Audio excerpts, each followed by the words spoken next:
Na Baka azoko encourager nga. Baka. Pasteur Baka. Roger Baka. Ouais. A féliciter yo. Ouais. Encourager nga binati ndakudu ba nani na support ya na pana pour la promotion. Afro pétage. L'évangéliste, c'est un homme trop spirituel. La Bible m'a cassé. Autant comme on a été. Autant comme on a été. On a reporté ma plainte. Ok, ça va. Donc autant on a été. Il n'a rien. Et d'ailleurs, chez moi, c'est un fils. Ah bon? Mais oui, bon, on a ma sanaï. Je suis pas son ami. Ok, ça va. Bible les autres qui rechercher la paix avec tous et la. Quand il est dans le frère et pas papa la biche Sonic Fouta. Je suis déjà pasteur. C'est un fils. Ok, ça va. Mais il y a ces pays dans le monde, bataille comme on est, à l'objet que ceux qui bimi batin de la clip en haut, allez, il y a ça dans promotion de la chaîne de télévision. Papa, à côté de la carrière, on a bon monde. Ça va, papa, ça va. Parce que nous sommes là. Par rapport à Yandé, on a un pétage bien aimé. À l'objet que Basolo est évangéliste ou à autour autant à Combo. Que évangéliste a assuré que ça il est promotion ACP nango makas évangéliste soit dénonçable. En tout cas, et comme la Bible les autres que Paul azo que si je plaisais aux hommes, je ne serais pas un serviteur de Dieu. Et évangéliste azo sal ACP sa mokili, to azo sal que ACP sa nzambe bien aimé. C'est la seule question que tozo s'est posée bien aimé dans le Seigneur. Azo salam pour nous CP ça Deniles, azo salam pour nous CP ça Mokilito, azo salam pour nous que ACP ça nzambenaye. Parce que l'évangéliste a assuré que à cause de là, Deniles promotion ya nzemna ya pétage na chaîne chrétienne, eux que comment koleka a assuré promotionner.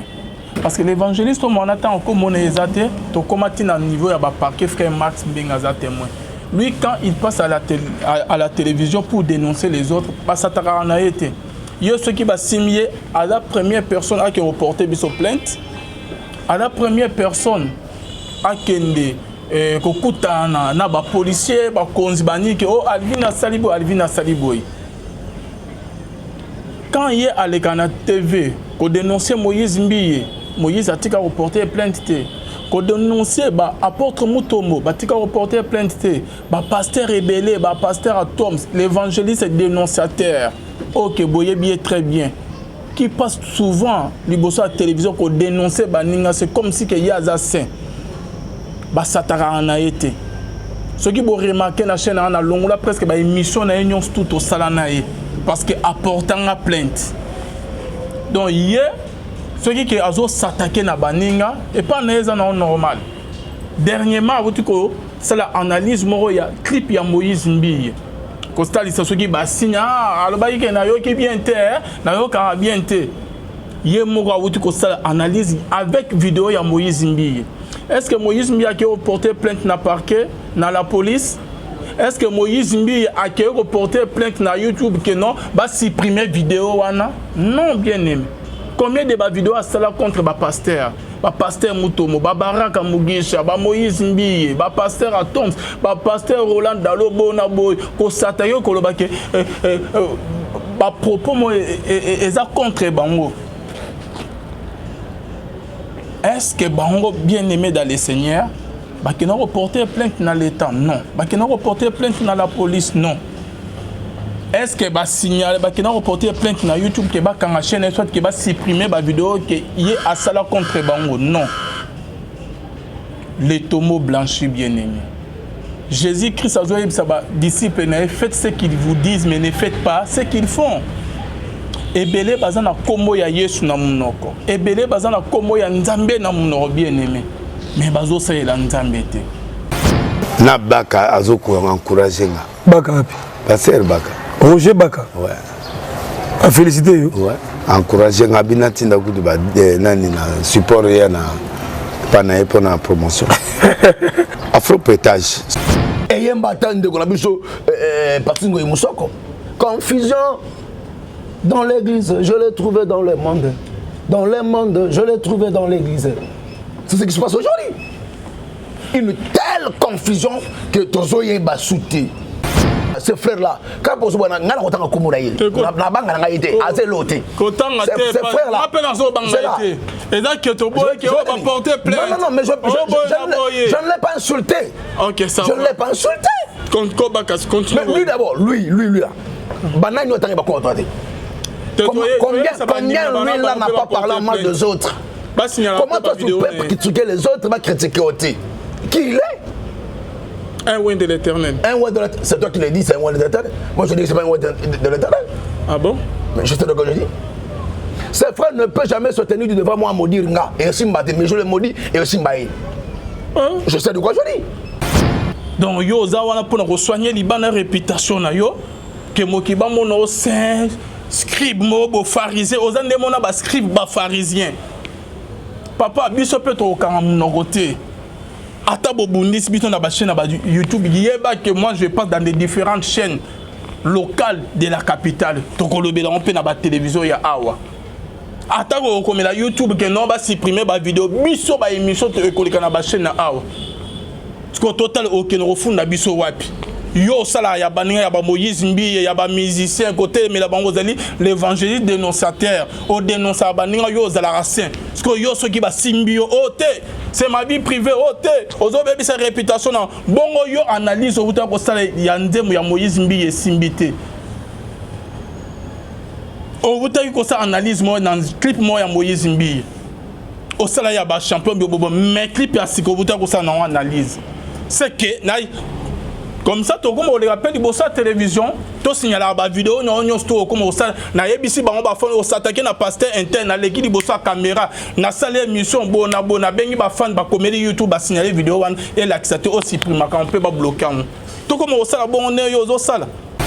Je n'ai pas cité ton nom papa que nous porter plein de mots mais ça na ko porter na la police na parquet ne yo yebani na ona mokil biso to yebani na biso te. Mais nous avons que Jésus-Christ de Nazareth qui est notre force. Tous avons Jésus. Nous tu yebani no que nous funda que nous kanisa nous mesana. So comme la YouTube pour soigner réputation no libanda comme la YouTube papa to supprimer vidéo même mokili bazo découvrir yo muké na petit à petit bazo découvrir yo kiti. Toko quand on na babilo aboto za intouchable était papa. Donc ozo s'attaquer na baninga yo ndeba so o sala mabe baloba na ote non tozo ko défendre l'évangile papa tozo ko défendre magamonzami to permettre ba bêtise à boete nzemo a pétage yo pasteur l'évangéliste au dénonciateur oyepe ozo féliciter que les vrai nzemo ozo e s'appelle pasteur Denis Satine lo ça la on promotion na chaîne o kenzama pesio na chaîne à télévision oh papa après blo aboto lo belangote na Baka azoko encourager nga. Baka hapi. Passer Baka. Roger Baka. Ouais. A féliciter yo. Ouais. Encourager nga binati ndakudu ba nani na support ya na pana epo na promotion. Afro pétage. Shalom, bien-aimés dans les Seigneurs. Un grand merci. Nabino Nyonsto Bozola, Nabiso de partout. Vous soutenez vraiment Moussalo Yonzama Lola. À mon abino, à mon pasteur, fait amis si à la bouche autorisé de l'éternel depuis Ziré, qui n'a filo Moukoya, Motema Yabivens Domo depuis Londres, Pena Maman Gisèle, Lukelo Motema Papa Emmanuel et na Boston. Bonzambe, na Bonzambe Lola, Ezofuta, Simana Toya Kolobaki Ntama Boto Wapi. Toujours dans le cadre pour informer bien-aimés dans les Seigneurs. Toye na émission na biso ba oboso la na biso bo sepla na biso bolinga musalo nzamba lola mona bino nazo tia extrait ya vidéo moko bien aimé dans les Seigneurs bola na non cette vidéo bien aimé et on se retrouve tout juste après na Baka azoko encourager nga Baka hapi Passer Baka Roger Baka ouais a féliciter yo ouais encourager nga binati ndakudu ba nani na support ya na pana epo na promotion. Afro pétage. Voilà, Bonzambe, na Bonzambe, Yesunde Mosuki si bien aimé. Bon, tu vois extrait, il y a vidéo bien aimé dans les Seigneurs. Na yoki combo, il y a Moussala Nzambe Moka Tankami na vidéo. Prophète Denis Les Azo, qui Azo soutenir. Et prophète Denis Les, n'a été prophète Denis Les. À l'obike, na musique Azo Sala, l'évangéliste a soutenir a assuré une promotion que a cause la promotion na chaîne bien aimé et à télévision. C'est ce que Et quand Moussinga Makas bien-aimé dans le Seigneur, comment il y a évangéliste, Kotanga Manamnora Deniles, prophète Deniles, par rapport à Yandem pétage bien-aimé. Alors que Basolo na évangéliste ou à autour autant à Combo. Que évangéliste a assuré que ça est promotion ACP nango Makas, évangéliste soit dénonçable. En tout cas, et comme la Bible les autres, Paul que si je plaisais aux hommes, je ne serais pas un serviteur de Dieu. Et évangéliste azo sal ACP sa mokili, to azo sala que ACP sa nzambe bien-aimé. C'est la seule question que Tozo s'est posée bien-aimé dans le Seigneur. Azo sala pour nous CP sa deniles, azo sala pour nous CP sa mokili, to azo sala pour nous que ACP sa nzambe nae. Parce que l'évangéliste a assuré que à cause de là, des promotion yanzem na ya pétage na chaîne chrétienne comment koleka a assuré promotion. Parce que l'évangéliste on attend comme on est exaté, to comment à niveau ya ba parquet frère Max Bengaza témoin. Lui quand il passe à la télévision pour dénoncer les autres, pas ça t'a na été. Il y a ceux qui va signer à la première personne à qui reporter biso plainte. À la première personne akende kokutana na ba policier ba konzibani ke oh Alvina Saliboy quand il est à l'Ekana TV ko dénoncer Moïse Mbiye Moïse a tika reporter plainte ko dénoncer ba apôtre Mutombo ba tika reporter plainte ba pasteur rebelle ba pasteur Atoms l'évangéliste est dénonciateur OK boye bien très bien qui passe souvent liboso à télévision ko dénoncer ba ninga c'est comme si que yaza saint basatara na été ce qui vous remarquer la chaîne na longola presque ba émission na union tout au salanae parce que apportant la plainte donc hier ce qui azo s'attaquer na baninga et pas na normal dernièrement vous ko ça la analyse moro ya clip ya Moïse Mbiye constat ce qui ba signa aloba ke na yo ki bien te na yo ka bien te hier moro vous ko ça analyse avec vidéo ya Moïse Mbiye. Est-ce que Moïse Mbiye a reporté plainte na parquet, na la police? Est-ce que Moïse Mbiye a reporté plainte na YouTube que non, va supprimer vidéo wana? Non, bien aimé. Combien de vidéos a cela contre ba pasteur Mutombo, ba Baraka Mugisha, ba Moïse Mbiye, ba pasteur Atoms, ba pasteur Roland Dalobo na boy, ko satayo ko lobake ba propos mo eza contre bango. Est-ce que Bango bien-aimé dans le Seigneur, qui n'a reporté plainte dans l'État? Non. Qui n'a reporté plainte dans la police? Non. Est-ce que signal, qui n'a reporté plainte dans YouTube, qui va la chaîne, soit qui va supprimer la vidéo qui est à ça contre Bango? Non. Les tombeaux blanchis bien-aimés. Jésus-Christ a dit à disciples, faites ce qu'ils vous disent, mais ne faites pas ce qu'ils font. Ebele bazana kombo ya Yesu na munoko. Ebele bazana kombo ya Nzambe na munoko bien-aimé. Mais bazo sa la Nzambe te. Na sala ba vidéo moko akena ko signaler ngo. Et comment on dirait que le système ba chrétien mingi bien-aimé. Et ça ba musicien chrétien, moko ya ba musicien chrétien no abutayi ce que ko sente ko bala ce qui film moko na Londres après au film wasi na ayo ko kufa o ya bala ki pona mukana blo mo ya bongo bien-aimé.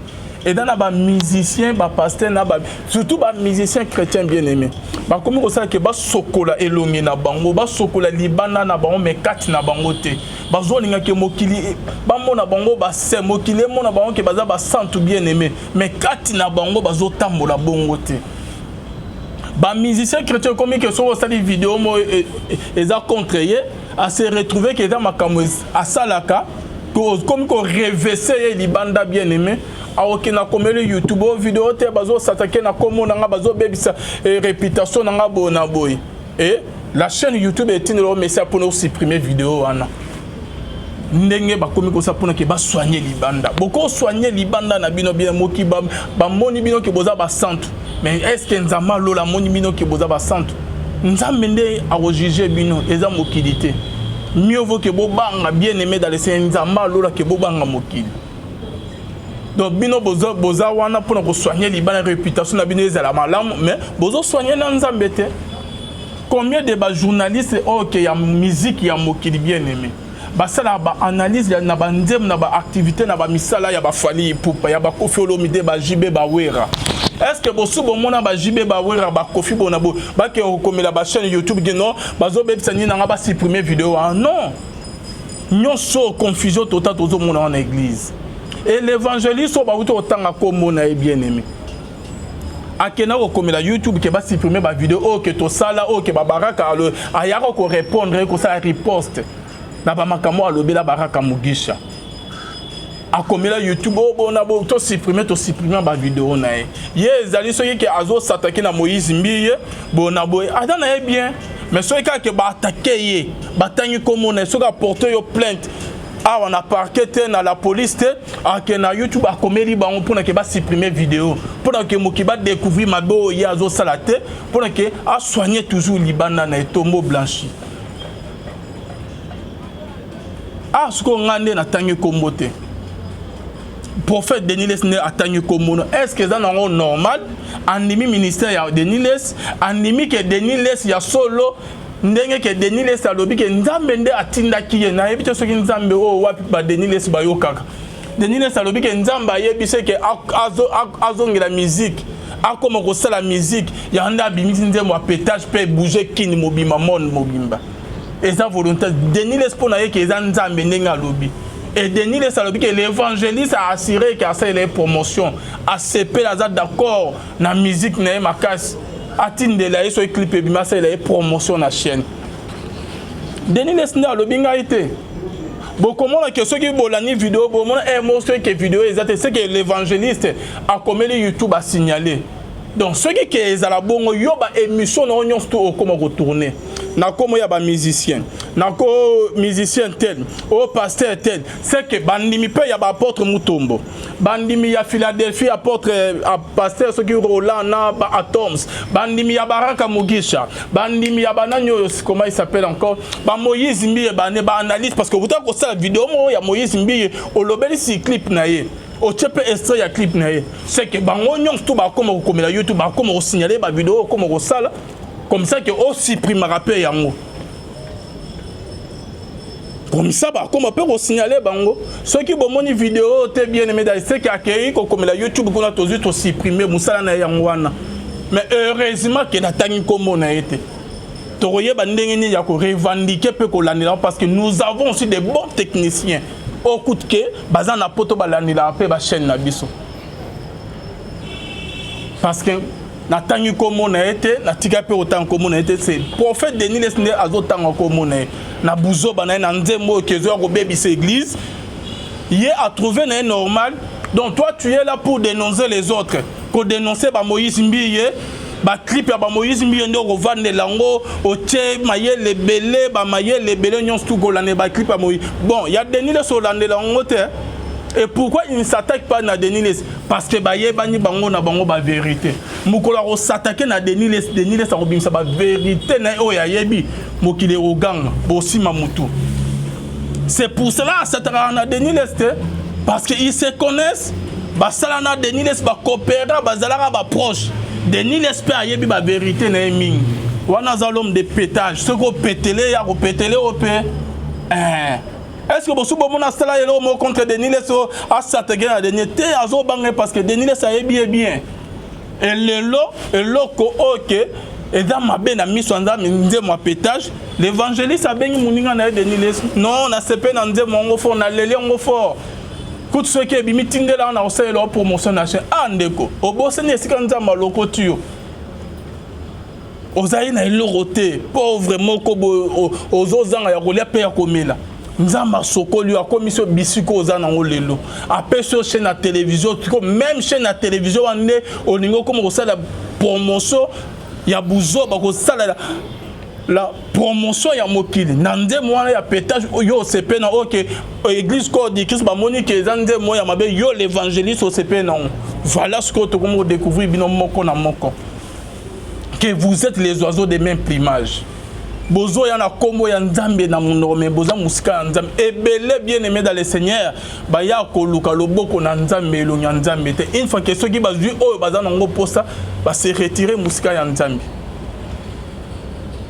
donc yo za wana pour soigner libana réputation na yo que mokiba mono saint scribe mo pharisien ozande mona ba scribe ba pharisien papa biso peut to kanga mnogote ata bo bundis bito na ba chaîne na ba YouTube yeba que moi je passe dans des différentes chaînes locales de la capitale to kolobela on peut na ba télévision ya awa ata ko komela YouTube que non ba supprimer ba vidéo biso ba émission to ekolika na ba chaîne na awa ko total aucun refunda biso wapi yo sala ya baninga ya ba Moïse Mbiye ya ba musicien côté mais la bango zali l'évangéliste dénonciateur au dénoncer baninga yo zala racin parce que yo so ki ba simbio ote c'est ma vie privée ote ozo bebi sa réputation na bongo yo analyse au buta ko sala ya ndemu ya Moïse Mbiye simbité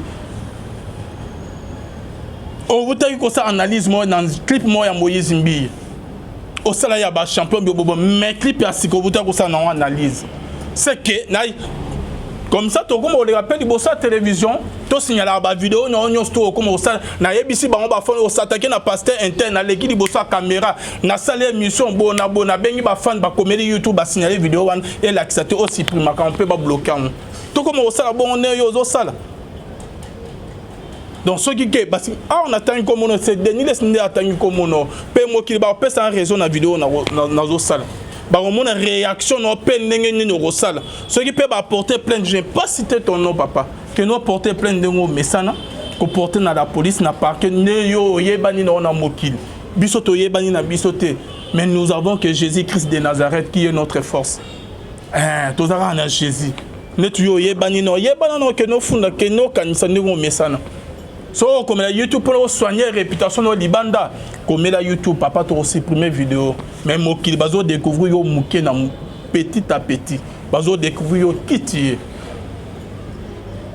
toko quand on na babilo aboto aux intouchables était papa donc ozo s'attaquer na baninga yo ndeba so o sala mabe baloba na ote non tozo ko défendre l'évangile papa tozo ko défendre magamonzami to permettre ba bêtise à boete nzemo a pétage yo pasteur l'évangéliste au dénonciateur oyepe ozo féliciter que les vrais nzemo ozo ça peut pasteur Denis Satine lo ça la on promotion na chaîne o kenzama pesio na chaîne à télévision oh papa après blo aboto lo belangote oza intouchable oza ceux qui peut bana non intouchable na mokila zalawate za mende azali kolo na nyonso le tout puissant yé muto o jijo un jour binomo bota la réaction bien aimée dans les saints avant que tout ça analyse nande ronanga azara l'homme de Diaza awa makam oyo type oyo émission au vidéo ndenge que Denis les azolo banga na tangi commenter parce na boy prison na boy parquet na boy ba ya robenga ke bafunda kinga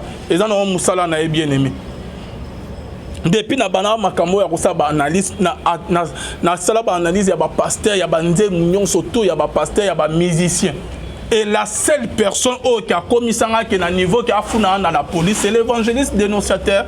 Et frère Max Azo a récupéré plainte Azo il faut avoir ça protocole d'accord. A comme un avocat dans le lobby qui article autant comme on a sur la émission n'a été ah bon. Donc yo ozo se protéger. To ozo protéger image. Ozo bundela nani. Ozo mi bundela yo mo bundela nzambete. Yesu kout ba finga magicien fils ba finga ke Benzeboul ba lobele ba sambousa Yesu atika ko répliquer te ba apôtre combien de fois ba finga bango ba maltraiter bango mais yo muke ozo protéger nini nzama lo lazali kolo et Bible ezolo bana biso nini dans Matthieu 10:26 ne les craignez donc point car il n'y a rien de caché qui ne doivent être découverts ni des secrets qui ne doivent être connus. Nous sommes tous bien aimés dans le Seigneur et qu'on en poisse. Oh, ça là en cachette, nous avons robimisango. Nous avons robimisango, monté, nous avons caché toujours. Nous avons robimisango, mouké na mouké. L'évangéliste est dénonciateur. Na yébité, na yébité ce qui est esprit, un esprit mauvais n'est outé pas dans mais quand tu as bino ou comment, nous allons comprendre bino du soutien na ba makamo bozo sale. Lorsque vous avez association, pasteur pétage dans l'évangile dénonciateur. Ce que vous avez association, à confondre un jour parce que vous avez fini ça comme vous avez fini ça. Vous êtes comme des scribes et des pharisiens. OK babana ko za na liloba nzambe bazo te mais bazo sela bazo tient en pratique te bozo tanga liloba nzambe bozo te mais bozo salela ngote nzamba lola confondre bino un jour biso tobanga ka nzambo azana lola atozana na ba relation ya ndenge nini yaya oko boma nzoto ko nyokola nzoto o maltraiter biso ndenge ko okena tokipe na yo bo maltraiter ye bo sela ye boy mais biso tobanga ke nzambe oyo ki azana lola au Bible zoloba na Matthieu 10:28 ne craignez pas ceux qui tuent les corps et qui ne peuvent tuer l'âme. Craignez plutôt celui qui peut faire périr l'âme et le corps dans la gaïenne. Tobanga nzambe ya lola bien-aimé dans le Seigneur. Tobanga binote. Donc tozalina ba pasteur ebele o ke bazotamona kobanga nzambe te. Natangi nanga komote Matthieu 23:27 avant que toso na papa na biso aza awa. Malheur, Matthieu 23:27, malheur à vous, scribes et pharisiens hypocrites, parce que vous ressemblez à des sépulcres blanchis qui paraissent beaux au dehors et qui au dedans sont pleins d'ossements, de morts et de toute espèce d'impureté. Batombo blanchi bazami. Ozomona bomonto na nzambe musa na nzambe kati na bango. Bazama beko leka. Mais un jour nzamba lola robimisa bino na mpoasa. Non non lobité na koloba. Na saka vidéo na des réactions mais na koloba. Peut-être dans ba moyen nyons tout OK, to tia en marche le ngona nzambe boko sala biso le morote. To banga te c'est nzambe alola. To zana pasteur David, shalom l'homme de Dieu. Shalom papa. Bonne santé ça va? Ça va zo ba. Ensuite aminye limisanga. Liloba na bande balanda. Nzamba pambola biso bana nzambe de partout dans le monde jusqu'à tous amis ngolo nzambe ebila babina biso. Merci. Ok. Merci papa David. Réaction on les années na nzema pétage à pasteur Deniles au moyen de ça va yo PCP yo. Papa le vide. Oui bio ce qui est vrai. So tangi mokanda Esaïe chapitre 1 na verset nango 2 okitimuke. Bible zoloba. Cieux écoutez, terre prête l'oreille, car l'Éternel parle. J'ai nourri, élevé les enfants, mais ils se sont rebellés contre moi. Le bœuf connaît son possesseur, l'âne la crèche de son maître, mais Israël ne connaît point son Dieu. Mon peuple n'a point d'oreille. Quel châtiment vous affligez? Et c'est là ce Dieu qui est en train de parler, Dieu qui regrette, Dieu qui pleure par rapport à peuple naïe, par rapport à bana naïe, par rapport à bachali naïe. Vous savez, nous sommes dans un temps où il faut bana nzambe, ba fongola miche pour comprendre ni les salema, pétan ni tozali. Nous sommes les gars, et ça va signe. L'avènement du Christ est proche. Mais, peuple Nzambe, balali pongi, je comprends d'angote. Et l'écriture est claire de nous dire ceci. Vers le temps de la fin, les gens auront soif de la parole. Et nous sommes dans le temps où les gens ont soif de la parole parce que la vraie parole n'est plus prêchée. Actuellement, les gens veulent que makambo yo ezangi mutu na makolo makambo yo ezo sepelisa bango, c'est-à-dire quand tu prêches à quelqu'un le mariage mutu sepeli, quand tu le prêches le voyage mutu sepeli. Or le mariage, le voyage, papa, ce sont les atouts. C'est pas ça la parole, c'est pas ça la vérité. Ce qui est important pour moi en Zambie, c'est d'abord le royaume des cieux. C'est d'abord Christ. Avoir l'agneau dans son entièreté. Avoir le royaume. C'est de là maintenant où est-il la fertilité, nous avons repris sa vie sur le qualitabus, le colagon. Mais l'élo, balingi plus le présent que le royaume des cieux. Alors, qui sont à la base, Yamakambo, ce sont les hommes de Dieu. Bisonde toza na base ya makambo car sa vraie parole continue na kati ya elanga nzambe, c'est parce que biso ba messager Tu as dit que porter message en Zambie et pas un peuple en Zambie. C'est comme ça que en Zambie, côté maintenant, la nourriture autojo et la bango. Nourriture oyo, elle doit transformer ni âme ni esprit. Elle a juste un bénéfice, il y a corps, il y a chair. Aujourd'hui, il y a Shanghai, tous à la Nabatu. Un homme de Dieu qui ne fait pas quelque chose pour la gloire de Dieu. Azanani, Yebi Shanghai, Nzembolokula, Afro-pétage. C'est pour quelle gloire? Tout ce qu'un enfant de Dieu est censé faire, c'est tout ce que l'homme, un enfant de Dieu, est censé faire. Et ça que nous soit comme ça là, il faut intégrer en Zambie et Zalanakati. Mais quand tu fais quelque chose, pas pour la gloire de Dieu, rien que pour ta gloire, tout à la batte. Voilà pourquoi on a clair, et puis ça va bien noir. Tout dans le bas. Dans le bas, Denis n'a jamais servi Dieu. Et il n'a jamais été serviteur de Dieu. Ecclésiaste 3, verset 1er. Il y a un temps pour tout. Pour toutes choses sur la surface de cieux. Papa Levin, dans le verset de Balobi, il y a un temps pour naître, il y a un temps pour mourir. Il y a un temps pour planter, il y a un temps pour récolter ce que l'on avait planté. Est-ce que la nature elle-même ne vous sert-il pas une leçon?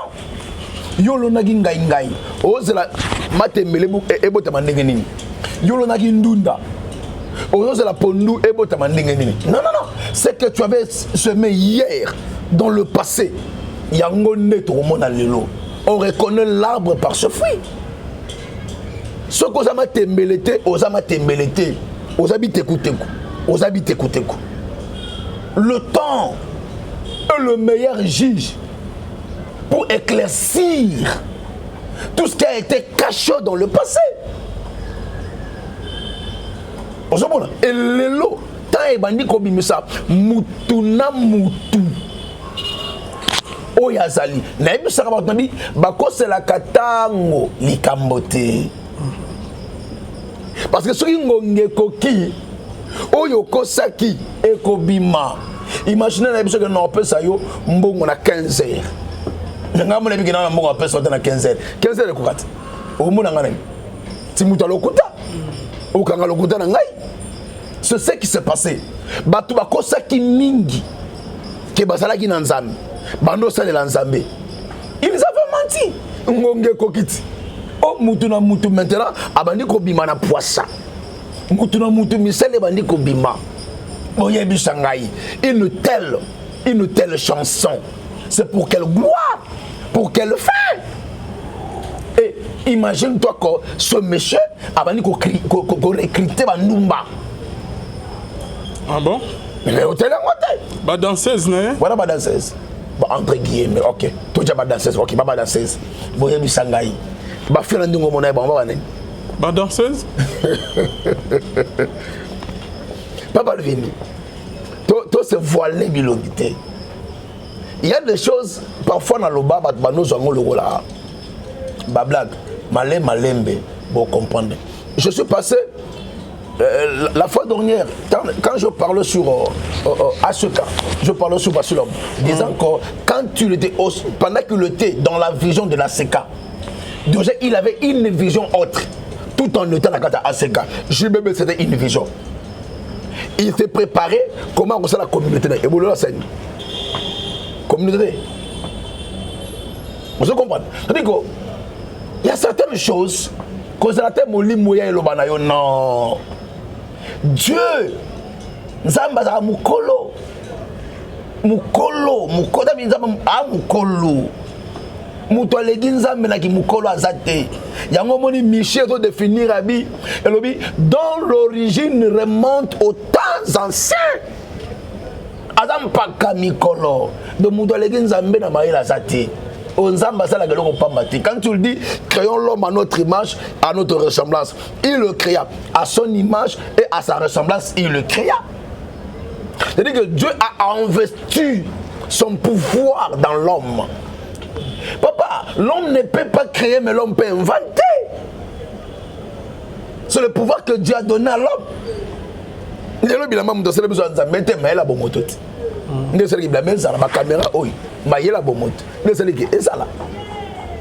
que pour Moutou, il analyse moko songolo pakala, à comprendre que Moutou a dans le kuta, et ça rend ça bête.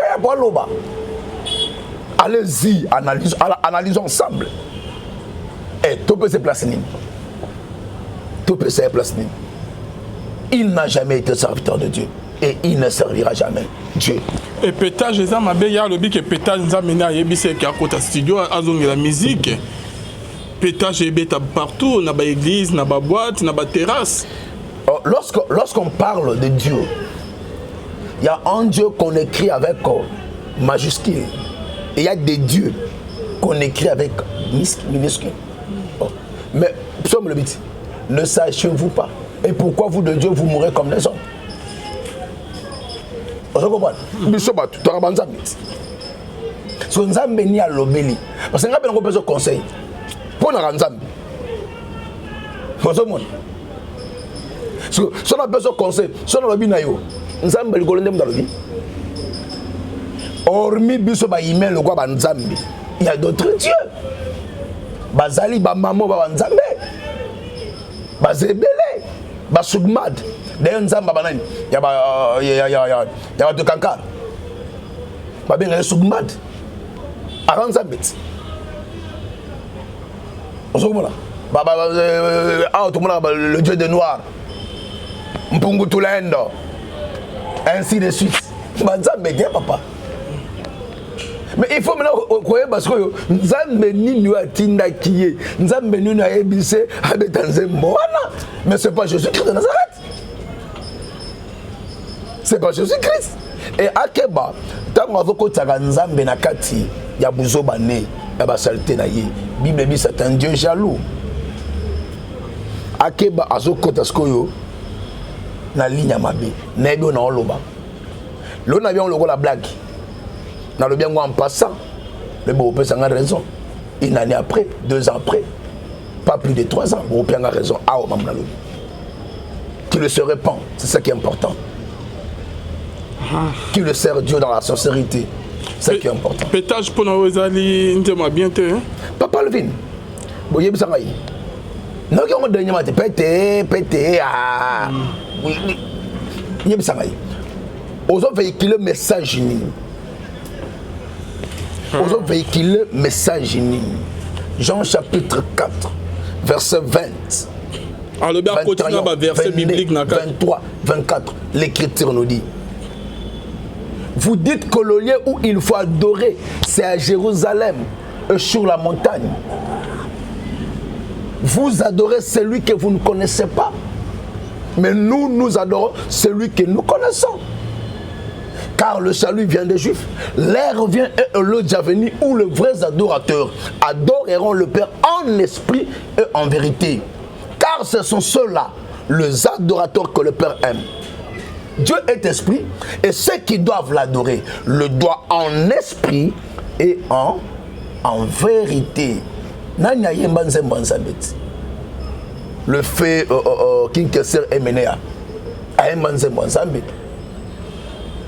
vous voyez bien côté. C'est bon. C'est la pelée. Ok. Mais oui. Et bien dans l'église. A un esprit, c'est de quel esprit qu'il a animé de chanter ça. Même oui, s'il a prodigué des conseils. Pourquoi Bango Moko, Tababanaga évangile? Ils ont classé. Ils ont parlé de la musique profane et la musique religieuse. Ok. Tout ça, Nini. Tous on aime Kofi, tu le mets dans l'église. Parce qu'il n'y a pas une différence. Mais à l'objet il n'y a pas une différence entre pétage et Kofi. Il n'y a pas une différence. Mais à l'objet que pétage, à côté de verset, il y a Bible et Pénakati. Papa Levin, on a besoin clairement. Mené à Kinkester. Nzembo yemba wana nzela velele. Nzembwana Yemba Yango, il a parlé de la Bible. Donc je comprends, il a parlé de la Bible. Ce monsieur aujourd'hui est en train de nous prouver, de nous démontrer maintenant qui il était et qui il est. Ah. Mais yo ozote milanzema mais tout le monde na vidéo moko so bakoche la biso lisusu l'évangéliste moi a dénoncé hier andimi l'évangéliste c'est un homme trop spirituel a la Bible makasi nani autant comme on a été ngala banga ka été yo ndem to banga ka autant comme on a été azama makasa reporter ba plainte a reporter nga yo te OK ça va mais ngala autant comme on a été donc autant ngate l'évangéliste o banga pour nani il n'a rien Bible zo et d'ailleurs ce moi là c'est un fils et rechercher ah bon mais oui bon la masana je suis pas son ami. OK ça va Bible zo ba rechercher la paix avec tous et là quand il est dans mon frère et pas papa la biso soni kafuta je suis déjà pasteur c'est un fils. OK ça va mais il y a ces peines dans mongo bataille comme on est à le bique ce qui est bimi batine de la clip en haut allez à ça dans promotion la chaîne à télévision Papa Alvin c'est pas tout le monde qui dit que je sers Dieu, je suis de Dieu, qu'il est de Dieu. Non. Beaucoup diront que nous t'avons servi. Je leur dirai que je ne vous ai jamais connu. Ça, c'est Dieu qui dit ça. Vous pensez qu'attendre dans l'équipe Boye, c'est pas ça là. C'est mon cœur, ma conscience et Dieu lui-même qui connaît qui est qui dans cette œuvre. Moutako Sayote. Ces frères-là, quand vous voyez, on a autant de communautés. La banque a été assez lotée. Ces frères-là, et là, qui va porter plainte. Non, mais je ne l'ai pas insulté. OK, ça je ne l'ai pas insulté. Continue. Mais lui d'abord, lui là. Banane, il va contrater. Combien lui là n'a pas parlé en mal des autres? Comment toi tu peux critiquer les autres, va critiquer aussi? Qui il est? Un ouin de l'éternel. C'est toi qui l'as dit, c'est un ouin de l'éternel. Moi je dis que c'est pas un ouin de l'éternel. Ah bon? Mais je sais de quoi je dis. Ces frères ne peuvent jamais se tenir devant moi à maudire nga. Et aussi m'battre, mais je le maudis et aussi m'aïe. Je sais de quoi je dis. Même Denis Lessi ne peut pas me maudire. Je te dis, Balak a appelé Balaam, nombre 22. Viens maudire moi ce peuple, car je sais que celui que tu bénis est béni, celui que tu maudis est maudit. Balaam est venu maudire le peuple d'Israël. Dieu changea sa parole en bénédiction. Pourquoi? Parce qu'il ne pouvait pas maudire celui que Dieu avait béni. Mais celui que Dieu a béni peut maudire celui-là. Israël avait la force, le pouvoir de maudire Balaam même. Nous doit comprendre. Nous avons deux types d'esprit. Nous avons l'esprit de Dieu et l'esprit maléfique. L'esprit de Dieu a toujours été supérieur à l'esprit maléfique. J'ai Dieu en moi. Je peux les maudire. Et il est à mon bien. Comment dire? Et à côté, ça va, papa, ça va. Parce que nous sommes là, nous sommes maintenant là, dans un temps où il faut maintenant là, qu'on soit en Zambie, qu'on telle se battu. Mais non, ne dis pas que Bisso Bassa Nanto Kanate, non, Toyo Kanaka. Problème, mes amis, nous sommes maintenant mélangés. Il y a le faux et le vrai. Tu continues dans cela. C'est là où maintenant se passe le problème. Nous sommes dans le mélange. Où il y a le vrai, où il y a le faux. Déguisé maintenant. C'est là où le problème. Maintenant, s'il y a le faux parmi les vrais, beaucoup de Makambouana. Ba querelle, ba dispute, ba division. Le royaume de Dieu n'a jamais été divisé. Non. On n'a jamais vu Pierre se battre avec Philippe. Non. Avec Jean. Non. Jamais. On se comprend. Jamais. Mais en notre époque. Et pourquoi ça? Pourquoi ça? C'est qui nous prouve avec suffisance quoi. Infiltrer ma côté. Alors si Dieu nous a appelés, en nous il a mis ce pouvoir. Papa Alvin, nous allons faire de prière en Mokoyo.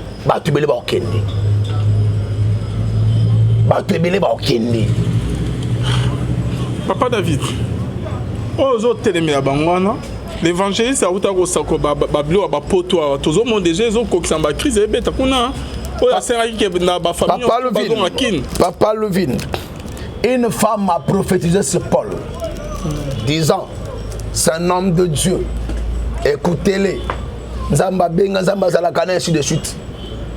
Ouais, le gens écoutait cette femme, non? Mais Paul, lorsqu'il le regarda, il comprit que c'était Python qui parlait. Python parle. Que vous a dit l'Éternel? Il nous a dit, Tolia Oyo Tosimba Awati. C'est le serpent qui parlait, non? Si tu es fils de Dieu, Zoa Libanga Bongulango Lipa. Ce n'était pas le serpent, ce n'était pas le diable. Le diable parle.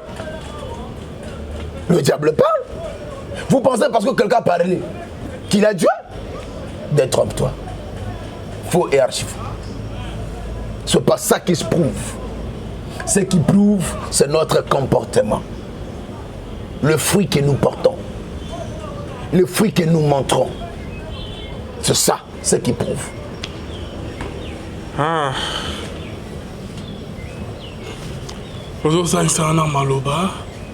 Papa Levin, Tokomi, Nabatan, Oyo.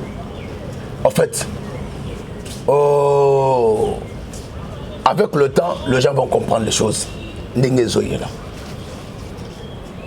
Ces gens-là doivent se repentir.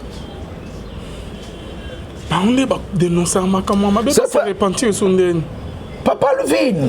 Dénoncer ça église c'est que irréprochable. Tu sais, un pasteur a parlé sur la sodomie dernièrement,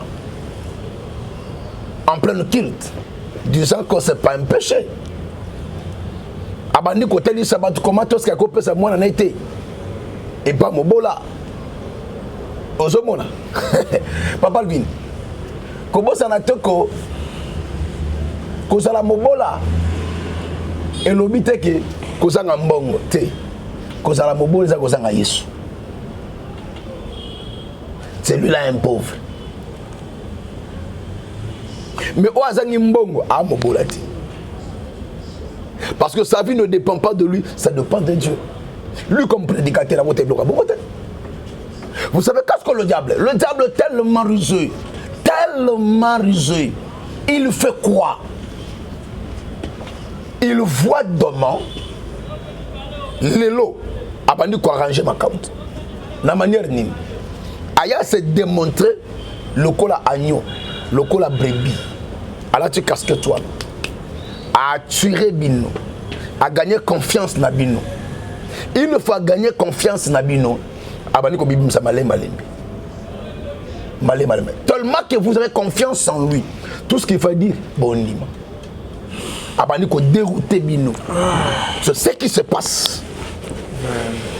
Par rapport à Nino, par rapport à Banini, tant que bino va passer bino na bino, tous les corps du Christ et Seigneur tous abonnés encore. Mais c'est comme si l'église encore comme divisée, papa. Nazo mon retour de nile ko s'attaquer na ba pasteur tine ko comme kolobake ba makamo ke bande comme sou balobi ke eza lokuta côté à cause du pasteur Atoms que atchema sumusu zemi na États-Unis. Comment vous trouvez ba makamo ezo sa na église attaque eza ki ya soba msu bazo ba keza lokuta eza na yango bomote de nile sa zo be ses réputation pasteur Atoms atchena eze mite bona. Comment vous trouvez entre binon pasteur Proverbe Moro et Loba que les loups ne se mangent pas entre eux, mais bino pasteur bozo c'est dans nzambe mon commun beaucoup mi ko bomana bino na bino tozo c'est le nzambe mon côté bazambe bazebele papa côté la mega ko rectifier muke tozo c'est le nzambe mon côté pour nzambe baza et belé. N'aviez-vous pas entendu parler de Dagon dans la Bible? Mais c'était un dieu de Philistins. N'avez-vous pas entendu parler de Baal dans la Bible? Vous comprenez? C'est-à-dire, il y a l'Éternel Dieu des armées qui est Dieu au-dessus de tous les dieux. Mais en dessous de lui, Banzamba Mike Bazali. Vous comprenez? Celui qui sert Baal. Celui qui sert Baal. ne sert pas l'Éternel, ne sert pas je suis, ne sert pas Jésus. Vous comprenez? C'est tout à fait normal au Kouta Makambo yo. C'est tout à fait.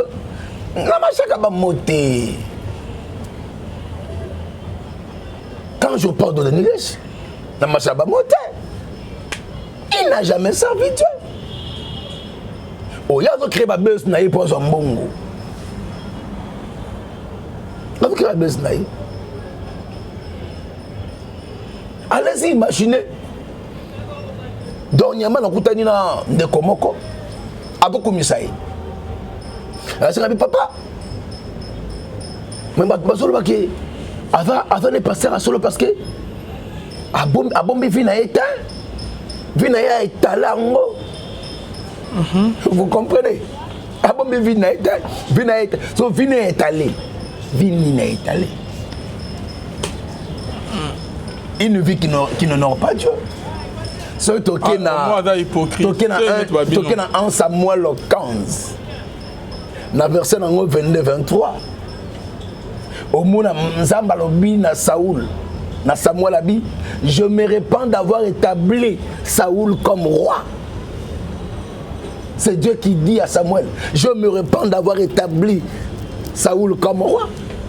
Na verset 22, tango Samuel a comme pas Saoul. Abishabi mais osali nini? Pourquoi osali boye? Nzamba tinda kio mission songolo pakala. Il s'est souvenu de ma bé au Bamalcité Basalaki. Israël. Abisho va faire passer tout le peuple par le fil de paix. Kobanana roi, tina mutasuka. Kobanana mukolo, tina mwana muke. Kotika nyamate ebwelete. Menazoka makela bibwele. Qu'as-tu fait? Alors nous expliquons, on a épargné Agag. Roi Bamalcite. Est-ce que Dieu trouve plaisir dans les holocaustes ou dans l'obéissance de sa parole? Voici, l'obéissance vaut mieux que le sacrifice. Et la désobéissance est coupable que la divination. Aux hommes, et son opposition coupable que l'idolâtrie. Ça, c'est Dieu qui parle. Dieu ne part dans le buton. Dieu ne part dans le sacrifice. Dieu est dans l'obéissance et l'observation de sa loi. Lorsqu'on obéit à Dieu, lorsqu'on observe la loi et on les met en pratique, Josué 1, à Zolobangona 8, que le livre de la loi ne s'éloigne pas de ta bouche, médite-le jour et nuit en le mettant en pratique selon ce qui a été prescrit par Moïse. C'est alors que tu réussiras. Tu auras du succès dans tout ce que tu entreprendras. C'est alors quand tu observes et tu mets en pratique. Vous comprenez? Mais ce n'est pas ce qui se passe aujourd'hui. Et confusion dans l'église, je l'ai trouvé dans le monde. Dans le monde, je l'ai trouvé dans l'église. C'est ce qui se passe aujourd'hui. Une telle confusion que Tozo Yeba souté. Même pas dans un bébé, il y a plusieurs qui n'ont pas existé. Il y a remarqué, Fiona na Kinshasa, Talababal. Et combien de gens? Bamongo tongo ba métro, ba longe ba, ya minen. Le gars de l'église. Non, soit on répond. On a posé une question par rapport à la dénonciation contre le pasteur Tom. Mais il y a un zoyate pour t'expliquer une chose quoi. Le camp de Dieu est dépeuplé. Pourquoi? Parce que nous ne faisons pas le travail qu'il faut faire. Nous ne faisons pas le travail qu'il faut faire. Et quand ce gens-là voient, comment ils peuvent venir? Il y a ce qu'on a revenu pour les bichons boyer. Ce monsieur-là n'a jamais servi Dieu. Avant de dénoncer mon ninga, pendant qu'il y a mon gouvernement, Il couche pas mal avec deux filles. Pas mal. Au monde, hein? Nabetaka le solo moko ne bandeli awa na ben Michel Liboso na ebisaka clairement que j'ai été classé comme conseiller pe secrétaire à plateforme na Barumbu. Après une semaine ou 2 semaines, il y a un document. Je savais ce que j'avais vu. C'est par rapport à ça que je me retire.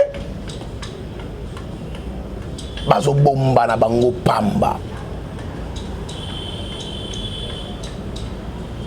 Bazo caché bilongi pamba. Au lieu de regarder le péché des autres, fais d'abord un travail sur toi-même. Cherche d'abord, parce que toi-même tu as tes péchés. Cherche d'abord Dieu, au lieu d'attaquer les autres. C'est ça la sagesse. Merci, Pasteur David. C'est la fin de notre émission. Message non Yasuka. En tout cas, au peuple de Dieu, ce que moi je pourrais vous demander, c'est de chercher Dieu dans la sincérité. C'est ce qui est important. Dieu n'est pas dans le sacrifice, Dieu n'est pas dans les holocaustes, dans les offrandes. Dieu est dans le respect et la pratique de sa parole. Que l'éternel Dieu vous bénisse. Merci. Merci. Contact, non, papa? Plus 243 82 411 32 46 plus 243 82 411 32 46. Que Dieu vous bénisse. Merci beaucoup. Merci na bino nyonso bolanda biso na Arnaud Kamande azasi ma caméra. Bonzambe na bonzambe Lola ezofuta simana to ya ko bakenza boto pai biso qu'on se retrouve à la prochaine bye. Je me repens d'avoir établi Saoul comme roi. La verset nango 22 tango Samuel a comme pas Saoul. Abishabi mais osali nini? Pourquoi osali boye? Nzamba tinda kio mission songolo pakala. Il s'est souvenu de ma bé au Bamalicité Basalaki. Israël. Abisho va faire passer tout le peuple par le fil de paix. Kobanana roi tina mutasuka. Kobanana mukolo tina mwana muke. Kotika nyamate ebwelete. Menazoka makela bibwele. Qu'as-tu fait? Alors nous expliquons na épargné Agag. Roi Bamalicite. Babitin o ya minene na bombela ngonzambe. Est-ce que Dieu trouve plaisir dans les holocaustes ou dans l'obéissance de sa parole? Voici, l'obéissance vaut mieux que le sacrifice. Et la désobéissance est coupable que la divination. Aux hommes, et son opposition coupable que l'idolâtrie. Ça, c'est Dieu qui parle. Dieu n'est pas dans le buton. Dieu n'est pas dans le sacrifice. Dieu est dans l'obéissance et l'observation de sa loi. Lorsqu'on obéit à Dieu, lorsqu'on observe la loi et on les met en pratique, Josué 1, à Zolobangona 8, que le livre de la loi ne s'éloigne pas de ta bouche, médite-le jour et nuit en le mettant en pratique selon ce qui a été prescrit par Moïse. C'est alors que tu réussiras. Tu auras du succès dans tout ce que tu entreprendras. C'est alors quand tu observes et tu mets en pratique. Vous comprenez? Mais ce n'est pas ce qui se passe aujourd'hui. Et confusion dans l'église, je l'ai trouvé dans le monde. Dans le monde, je l'ai trouvé dans l'église. C'est ce qui se passe aujourd'hui. Une telle confusion que Tozo Yeba souté. Même pas dans un bébé lelo. Il y a plusieurs qui n'ont pas existé. Ils ont remarqué que si on est à Kinshasa, Tala Babal, et combien de gens? Bamongo Tongo, ba métro, ba longe ba, ya minen. Le coup de l'église. Non, soit on Bah, répond. tout plaît. On a posé une question par rapport à la dénonciation contre Pasteur Thompson. Mais il y a un azoyate pour t'expliquer une chose. Quoi.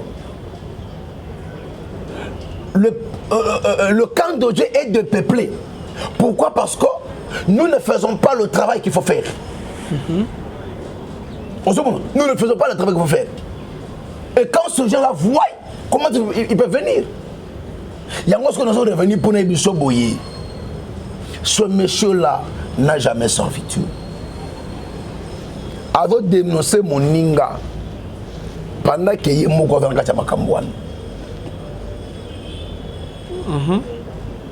il couche pas mal avec deux filles. Pas mal. Au monde, hein? Nabetaka le solo moko ne bandeli awa na ben mission liboso na ebisaka clairement que j'ai été classé comme conseiller pe secrétaire à plateforme na Barumbu. Après une semaine ou 2 semaines, il y a quelqu'un qui a un document. Pas matin, je savais ce que j'avais vu.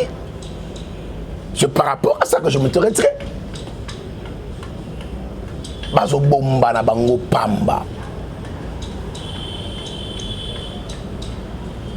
Bazo caché bilongi pamba. Au lieu de regarder le péché des autres, fais d'abord un travail sur toi-même. Cherche d'abord, parce que toi-même tu as tes péchés. Cherche d'abord Dieu, au lieu d'attaquer les autres. C'est ça la sagesse. Merci Pasteur David, c'est la fin de notre émission. Message non Yasuka. En tout cas, au peuple de Dieu, ce que moi je pourrais vous demander,